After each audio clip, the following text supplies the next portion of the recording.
Jadi teman-teman, jurnal dari Helmi Herawati pada tahun 2019 itu menggunakan metode penelitian naturalistik yang biasa disebut dengan metode kualitatif.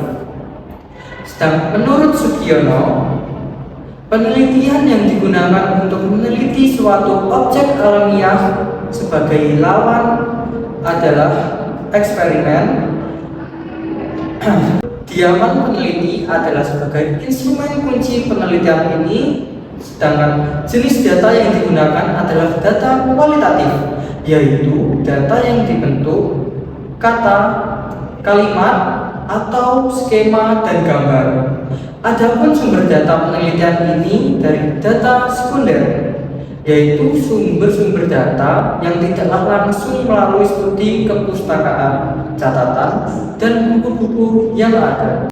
Sebelum kita lanjut ke materi yang selanjutnya, tentunya kita perlu memahami tentang apa sih itu laporan keuangan. Jadi, laporan keuangan itu adalah alat komunikasi yang penting antara perusahaan dan pihak-pihak yang memiliki kepentingan. Untuk contohnya apa aja sih orang yang memiliki kepentingan? Nah, yang pertama ada pemegang saham, yang kedua ada kreditur, yang ketiga ada analis, keempat ada karyawan, dan yang terakhir tentunya pemerintah. Menurut Mulyadi, laporan ini biasanya dipakai oleh pemakai luar seperti investor dan kantor pajak. Sedangkan menurut Kasmir, pemilik pengen melihat apakah modal yang mereka tanam sudah menghasilkan keuntungan dan menuruti ponggo.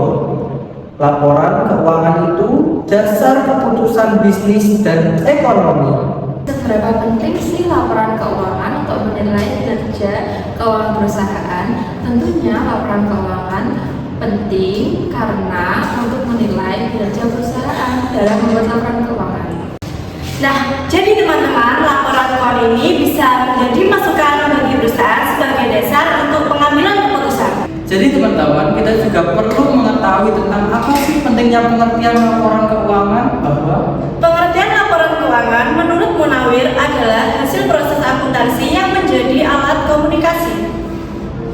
Sedangkan menurut Ikatan Akuntan Indonesia, laporan keuangan meliputi neraca, laba rugi, laporan arus kas, laporan posisi keuangan, dan catatan. menurut Kasmir sendiri, laporan keuangan harus mengikuti standar agar mudah dibaca. Sedangkan menurut Fahmi, laporan keuangan adalah gambaran kondisi keuangan perusahaan. Sedangkan menurut PSAK, laporan keuangan adalah penyajian struktur, posisi keuangan, dan kinerja. Nah, ada 8 poin penting menurut Kasmir, yaitu yang pertama ada info harga, yang kedua ada info kewajiban dan modal, yang ketiga ada info pendapatan, yang keempat ada info biaya, yang kelima ada perubahan aktiva, pasiva, dan modal, yang keenam ada kinerja manajemen, dan yang ketujuh ada catatan, yang terakhir ada info lainnya. Nah, tentunya setelah memahami hal-hal yang tadi, kita juga perlu memahami tentang apa sih kegunaan laporan keuangan. Jadi, menurut Fahmi sendiri, laporan keuangan dipakai untuk mengukur hasil usaha, perkembangan perusahaan, dan jadi alat komunikasi antara data perusahaan dan pemakai. Sekarang saya akan membahas tentang sifat laporan keuangan. Ada dua, yaitu historis, data harus berdasarkan masa lalu, dan yang kedua menyeluruh, datanya harus lengkap dan sesuai standar. Jadi, untuk laporan keuangan sendiri memiliki jenis dan bentuknya sendiri-sendiri. Seperti laporan neraca, ada aset yang dibagi menjadi aset lancar dan aset tetap. Ada utang, dibagi menjadi jangka pendek dan jangka panjang, dan modal disetor dan laba ditahan. Jadi, untuk laporan keuangan sendiri memiliki jenis dan bentuknya sendiri-sendiri. Seperti laporan neraca, ada aset yang dibagi menjadi aset lancar dan aset tetap.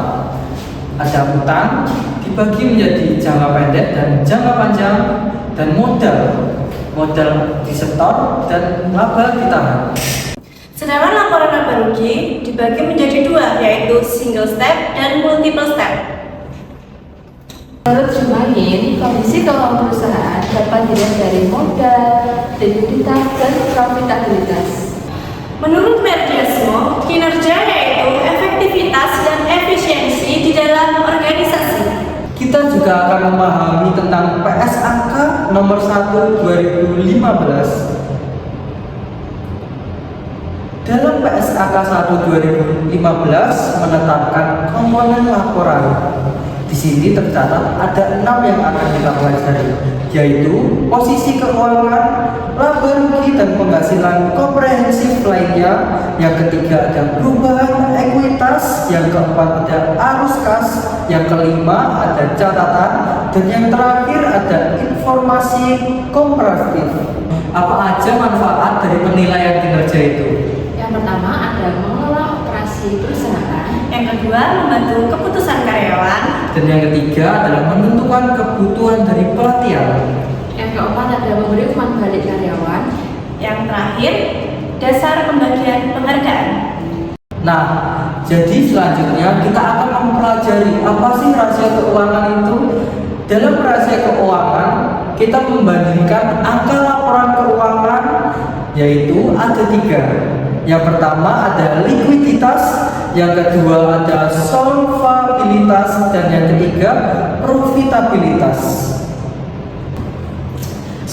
Menurut Fahmi, tahap analisis kinerja ada 5 tahap.